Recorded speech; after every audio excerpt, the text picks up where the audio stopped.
Mixie ಜಾರ್ಗೆ ನಾನಿಲ್ಲಿ ಒಂದು ಬಟ್ಲಾಗಷ್ಟೇ ದಪ್ಪ ಸಾಬುದಾನಿಯನ್ನು ತೊಗೊಂಡೇನಿ. ಆಷಾಢ ಏಕಾದಶಿಯ ಒಂದು ರೆಸಿಪಿಯನ್ನು ಮಾಡೋಣ್ರಿ. ಈಗ ಇದನ್ನು ಪೌಡ್ರ್ ಮಾಡ್ಕೊಂಬರ್ತೀನಿ ರೀ.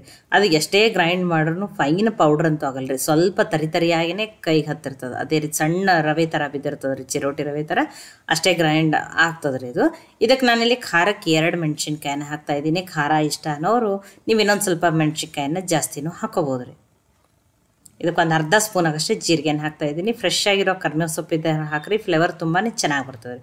ರುಚಿಗೆ ತಕ್ಕಷ್ಟು ಉಪ್ಪು, ನೀವು ಉಪವಾಸಕ್ಕೆ ವ್ರತಕ್ಕೆ ಯಾವ ಉಪ್ಪನ್ನು ತಿಂತೀರ ಅದನ್ನೇ ಹಾಕಿರಿ. ಒಂದು ಮೀಡಿಯಮ್ ಸೈಜದ ಆಲೂಗಡ್ಡೆನ ನೋಡಿ ಕಪ್ ಆಗಬಾರ್ದು ಅಂತ ಹೇಳಿ ದಪ್ಪಾಗಿ ಕಟ್ ಮಾಡಿಬಿಟ್ಟು ನೀರಿನಲ್ಲಿ ಹಾಕಿಟ್ಟಿದ್ದೀರಿ. ಈಗ ಅದನ್ನು ಹಾಕ್ತಾಯಿದ್ದೀನಿ. ಈಗ ಇದನ್ನು ಫಸ್ಟ್ ಹಾಗೆ ಗ್ರೈಂಡ್ ಮಾಡ್ಕೋತೀನಿ ರೀ. ಆಮೇಲೆ ಸ್ವಲ್ಪ ನೀರನ್ನು ಹಾಕ್ಕೊಂಡು ಗಟ್ಟಿಯಾಗಿಯೇ ರುಬ್ಕೊಂಡು ಬರ್ಬೇಕು ರೀ ಇದನ್ನು. ನೋಡಿ ಭಾಳ ನೀರು ಹಾಕಿ ತೆಳು ಮಾಡ್ಕೋಬಾರ್ದ್ರಿ. ನೋಡಿ ಇದೇ ರೀತಿ ಗಟ್ಟಿಯಾಗಿನೇ ಏನು ಮಾಡಬೇಕು, ರುಬ್ಕೊಂಬರ್ಬೇಕು. ಈಗ ಇದನ್ನು ಬೇರೆ ಪಾತ್ರೆಗೆ ಹಾಕೋತೀನಿ ರೀ. ತುಂಬಾ ಸಿಂಪಲ್ ಅದ ರೀ, ಮತ್ತು ಅತಿ ಕಡಿಮೆ ಇಂಗ್ರೀಡಿಯೆಂಟ್ಗಳನ್ನು ಬಳಸಿ ಮಾಡ್ತಾಯಿದ್ದೀನಿ ರೀ. ನೋಡಿ ಇದೇ ರೀತಿಯೇ ಇರ್ಬೇಕು ನೋಡಿರಿ. ಈಗ ಚಿಕ್ಕ ಈ ರೀತಿ ಕೈಗೆ ನೀರನ್ನು ಹಚ್ಕೋಬೋದು. ಈ ರೀತಿ ಸಣ್ಣ ಪಕೋಡ ಬಿಡ್ತೀನಿ ನೋಡಿರಿ. ನೋಡಿ ಆಲ್ರೆಡಿ ಎಣ್ಣೆನೂ ಕಾಯ್ಲಕ್ಕೆ ಇಟ್ಟೀನಿ. ಎಣ್ಣೆನೂ ಚೆನ್ನಾಗಿ ಕಾಯ್ದದ. ನೋಡಿ ಗ್ಯಾಸು ಮೀಡಿಯಮ್ ಫ್ಲೇಮ್ದಲ್ಲೇ ಇರಲಿ. ನೋಡಿ ಇಲ್ಲ ಕೈಗೆ ಎಣ್ಣೆ ಹಚ್ಕೊಂಡು ಈ ರೀತಿ ಚಿಕ್ಕ ಪಕೋಡಗಳನ್ನ ಬಿಡ್ರಿ. ನೀವು ಆದಷ್ಟು ದೂರ ಬಿಡ್ರಿ, ಇಲ್ಲಾಂದ್ರೆ ಇವು ಏನಾಗ್ತಾವೆ ಒಂದಕ್ಕೊಂದು ಅಂಟ್ಕೊಂಡ್ಬಿಡ್ತಾವೆ ರೀ. ಇವು ಮತ್ತು ಏನಾಗ್ತದೆ ರೀ, ಎಲ್ಲ ಜಾಸ್ತಿ ಅಂಟ್ಕೊಂಡು ತಿರ್ವಕ್ಕಾಗಲ್ಲ ರೀ ಅವು.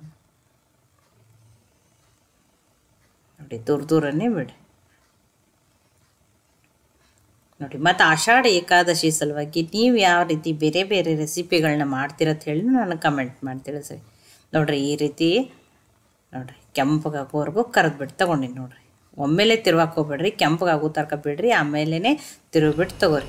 ನೋಡಿ ಇಷ್ಟನ್ನು ಕರೆದ್ಬಿಟ್ಟು ತೊಗೊಂಡಿನಿ ನೋಡಿರಿ. ಎಷ್ಟು ಕ್ರಿಸ್ಪಿ ಆಗ್ಯಾವನು ತೋರಿಸ್ತೀನಿ ನೋಡಿರಿ. ತುಂಬ ಸಿಂಪಲ್ ಅದ ರೀ.